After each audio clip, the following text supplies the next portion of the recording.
I had heard of heartache and always thought of it as more of an emotional thing. But when Lance died, I experienced true heartache, and it was the worst physical pain I have ever experienced in my life. It felt like someone had reached inside my chest, grabbed a hold of my heart with both their hands, and were squeezing as hard as they could. Felt like my heart was going to explode. Every night when I went to bed, I was sure that I was going to die from the pain. I waited for my death every night. I even welcomed it, but it never came. The physical pain stopped after several weeks, and I found myself continuing to wake up day after day. At first, I thought maybe I only had a couple of years left because by the time Lance passed away, I was so exhausted. I really felt like I was over 100 years old. I didn't really have an idea of how old I truly was. But eventually I realized my life might only be half over. And if I could potentially live for several more decades, I wanted to live, not just exist. That's why I've been intentional about everything that I do as I move forward, who I spend my time with, and what I do with my time. It's been 4 years since Lance died. Grief is complicated. There have been times when I've been stuck in it, and there are times when I feel like I'm on top of the world. Anniversaries hit me hard.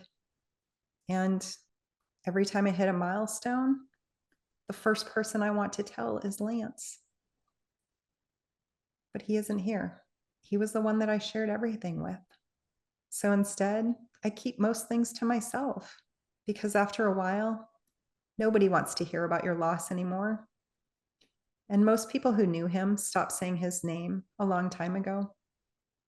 And in a lot of ways, that makes it feel like he never existed. As you moved into that space where you knew you were getting close to the end of his life, I guess you can never really be prepared, but were you aware of the fact that it was going to be so physically painful for you after he died? Or, I mean, I know you knew a lot of people who had gone through loss, and I didn't know if anyone had ever shared that with you. No, there was not a single person who shared that with me. And it wasn't until after I lost Lance, and I've had several friends lose their spouses, and I've talked to them about it. And they've all said, yes, they felt that same physical pain. And for some reason, everyone's afraid of talking about it. I knew a couple at one point, and they had lost their son. He was young, maybe 10 or 12 years old, and they lost him in a car accident. And I can remember her telling me about the physical pain of broken heart. I have a cousin too who also lost a child. Her daughter was 13 and was killed in a bicycle accident. And same thing, she said physical, like excruciating physical pain. Do you know where that comes from? Why that manifests that way? I don't. That's not something that I've ever looked up. It was something that, like I said, when it was happening, I welcomed my death. I didn't care if I died. And when I got past it and it didn't hurt anymore, because it really was the worst physical pain I've ever felt. And when I got past it, I I guess I just never really thought about looking it up. I've been so busy doing other things. But now that you say that, I'm gonna look it up when we're done here. It just seems to be universal and nothing that I had ever realized prior to speaking to that woman that I had met, and then, like I said, my cousin. And then when you brought it up after Lance died, I remember you talking to me about it, and I thought it's just wild that our body reacts when we're going through such emotional trauma in such a physiological way. It's just wild to me. Yeah, I was so surprised by it.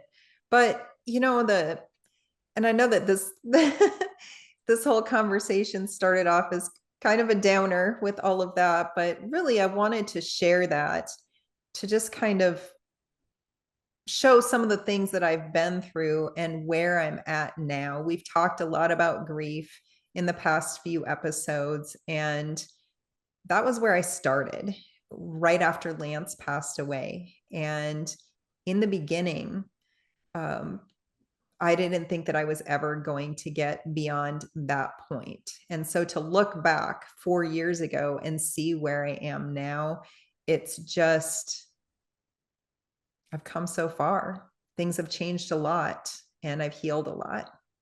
I would say it's bordering on miraculous because you, for all the parts of you that are still here right now, that were there the first day I met you, you've done so much growing and changing and evolving. And every time I talk to you, there's something new that has um, risen to the surface and you just glow. So I see this change and this renewal and growth in you, and it's incredible. Well, I think that there's something about experiencing death of the person who was the most important person in your life. And I guess it could go either way. I could either not want to live, which is how I felt in the beginning. But then when I realized I was continuing to live, even though I didn't want to, I figured I better do something about it. And I'm so happy that I've made the changes that I have because I am truly living and I'm enjoying my life and I'm excited about my future and the possibilities of what life has in store. And this is not something that if you had told me even 2 years ago that I would feel this way, I wouldn't have believed you. It's like I said, it's miraculous. And a testament to the choices that you've made along the way to process your emotions, to process your grief, to go through the hard things. Because I've watched you over the last 4 years go through kind of waves almost, where you would you'd go running forward, not just steps, you'd be running forward, and then you'd encounter another um, obstacle, something that you had to process. And that, I don't know if it was a setback. I don't know if you considered it a setback or just a new obstacle, but I would just kind of see your progress in processing that grief. It was, I mean, I hope it's okay to say it was fascinating to watch. It was hard. Like it would break my heart when I'd see you hit another wall almost. And there was a part of me, I think, that I would say, well, she's come so far. Like if this is, if this is where it stops, if this is where the progress stops, like she's doing pretty good. But then I'd see you eventually like burst through that wall and take off running again. It was like, whoa, she's amazing. So I don't know. I don't did you consider it setbacks or did you just consider it a new obstacle? I would say most of the time it just felt like a new obstacle. There were a few times that it did feel like there were setbacks. And I've said before that you can knock me down for a while, but when I get back up, I am really pissed off. And so I go forward fighting harder than I ever did before. That's just kind of how I live my life. So even with the setbacks, that's how I've dealt with those. I mean, sometimes it would take me a while. Sometimes a setback would, you know, I've had a couple of setbacks that took me a few months to get over. But for the most part, it's just been obstacles, and that might stop me for a day or two. And then I'm like, okay, I've rested a little bit. Time to get back up and get going. That is one thing that I have learned from watching you, or maybe reinforced, maybe I already knew, but it's been reinforced to me, is the importance of fighting when it's time to fight and resting when it's time to rest. Because I watched you kind of follow um, your own intuition into what it was you needed to be doing at that particular moment. And so I would watch you just kind of like take a self inventory and say, I'm going to just keep fighting through this week or this month. And then other times you would just say, I got to rest. I got to process this. And you would take that time to just not just rest physically, but also rest emotionally and clear out space for your brain to process whatever it was you were going through. And I mean, I learned a lot from that, or at the very least, like reinforced how important that is to trust yourself, but also to be true to yourself when you know you need to keep fighting. Right. And to choose your battles. Sometimes this is not the time to be fighting this particular battle. That has to be particularly true in walking through the grief process, I would guess, because I would think it would be easy to get distracted by something that could be used as kind of a proxy for your grief or your pain. And you could go maybe beating on something else, right? Picking a fight somewhere rather than dealing with your own emotions. I don't know if you ever experienced that, but I it don't, seems that that happens a lot with anyone dealing with a pain or a struggle, that they'll fixate on something else to kind of avoid having to deal with whatever their actual emotion is that's, you know, frustrating them or hindering them or holding them back. right. I would say that I experienced that in the beginning when after Lance died and I knew that I couldn't stay in that house anymore and I decided I was going to move. So I started packing up my house and that I was on my feet 14 hours a day, packing, organizing, moving, getting rid of things. And I guess in that way, when I was doing that, I was still being bombarded by things because I'm packing up my life with Lance. But it also gave me something else to focus on so that I wasn't completely in my grief 100%. So I guess I've done it. I can't think of anything else right now. That's the biggest one that comes up. I'm sure that I've done it a lot as I've gone through the last 4 years, but I know a lot of people do that. Staying busy is something that people say helps them.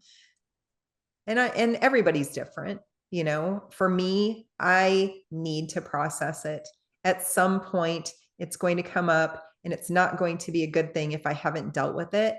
And I want to be able to deal with it and move forward because I don't want to be carrying all that baggage with me for the rest of my life. You've been a very good example for me, since I've known you, of dealing with things in the here and now. It was one of the things that I noticed about you from the very beginning. You don't beat around the bush, and you don't stuff your emotions. You get it dealt with, whether it's uncomfortable or painful in that moment. It's like that it's going to be better to deal with it now than to let it fester. So I think you had a pretty good practice of that going into dealing with his death. So you already knew the value of dealing with things head on rather than letting them fester.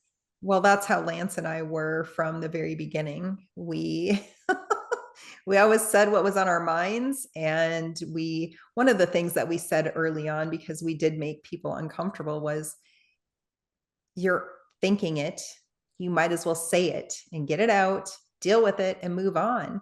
And then that way we didn't carry all these grudges or hurts or whatever the other one may have caused, imagined or real, and we were able to move forward. And that's just how I like to live my life. It makes it so much easier. It makes it so much lighter. There are already so many things that make life heavy. Why do we add to it on purpose? Interesting that something that is true in a marriage is also true in relationships, like friendships, family, things like that. Also true in dealing with grief, like these common truths that help you be able to navigate life in a way that is productive and in a way that puts the best version of you forward, um, to be of good use to the people around you. So that's pretty cool that you were able to cultivate that early on and that it helped you later on in something completely different, but still made that process easier to navigate. Yeah, that's one of the things that I carried through all the way from, well, I've been like that, I think, my whole life. But it made it easier to be that way because Lance accepted me that way. A lot of people don't like that. I am very outspoken. I do say what's on my mind. And if there's a problem, I want to talk about it and I want to deal with it and I want to move forward. I don't want this to be something that I'm going to be carrying around wondering when it's going to come up. Let's deal with it and let's move on. Let's not play any games. No drama in your world. Well, I think there's always drama. I just try not to create it if I can help it. You mentioned just people not talking about Lance anymore and it feeling like maybe he never existed. And how do you combat that? Do you just keep talking about him, or Uh, that one's hard. Um, I talk about him when it's appropriate. He comes up in conversation because he was the biggest part of my life. So if I'm going to be able to talk to people, then he's probably going to come up in most conversations because we were together for 27 years. That was a huge chunk of my life. So if I am talking to people who I know are uncomfortable hearing that, then I just talk to them less because I can't I can't accommodate people's discomfort with death because we're all going to die. I love that. You know, if something's important to you, you're going to talk about it. And it's funny you say that because I gave up that fight a couple years ago. You know, I love my family so deeply. I love my husband. I love my kids. And I talk about them a lot because I do love them. I love you and I loved Lance and I talk about you guys a lot. And so I remember, oh, in the not too recent past, maybe in the last couple years, being kind of self-aware in a way that says, oh, I wonder if I annoy people with how much I talk about this or that. And I think after I thought through it for a while, I thought, I don't care because I love them and that's me. And so then I think that was my answer to myself. I just won't talk to those people. Right. You have to make that decision for yourself. But I think not, I think changing how I speak about the things I love to accommodate someone else's comfort level, I don't think that's right. And so I think like you said, people are uncomfortable with death and they don't want to talk, they don't want to hear about something or they don't know how to approach it. So I just appreciate that you are willing to take that on and say, you know what, we're going to talk about this because this was a big part of my life. And if you want to be part of my life, you're going to hear about this guy that I loved. And Right. And that's it's not all bad things either. It's not just talking about death, it's talking about the life that we had. And there was so much to that life. There were so many good things. There were a lot of really bad things and a lot of really hard things too. But that's how I relate to people is through the experiences that I've had. That's how we all relate to people. That just happened to be my experience. And if that makes someone uncomfortable, well, maybe we shouldn't be friends because that's my life. I'm not being authentic if I am hiding something or avoiding talking about something because somebody else is uncomfortable about it. And I just won't do it. I agree 100% with that. It's We talked about in a previous episode, like how if we try and manipulate our relationships in the sense that we maybe filter or censor what we talk about to accommodate someone else's comfort level, we limit the opportunities for growth in ourselves and in other people. And, it's so that authenticity is so important. And we do have to be accountable for our words. We do have to be responsible for the things we say. But that is, we look at that, I think I look at that sometimes and just like making sure I'm not saying things that are offensive to someone else or make someone else uncomfortable. But it's also in the sense of I need to be true and honest in what I'm saying. It needs to be authentic. So it goes both ways, I think. And in my case, moving forward into wherever life takes me, I am who I am because of the life that I lived. If I stop talking about that and I stop sharing the experiences that I had then who am I? I don't know who I am because that made me who I am. So I'm just going to keep doing it. And if people are uncomfortable with it, then it's not my problem. Then maybe they aren't who is supposed to be in your life.